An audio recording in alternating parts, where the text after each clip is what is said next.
time Ravindra Jadeja started going around the stump into the rough.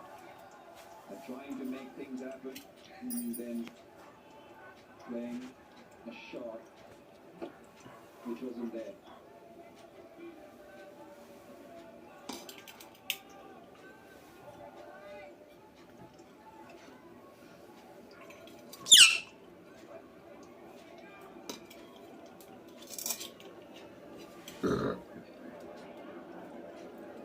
ले मिठू ले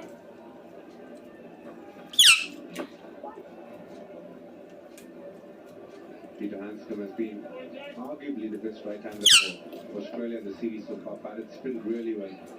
God, not getting on top of the bounce. The interesting part is, till the time he lasted, he only kept sweeping on line the moment it was a leg stump. This one he decided to go from one outside the off stump, with the rough being there.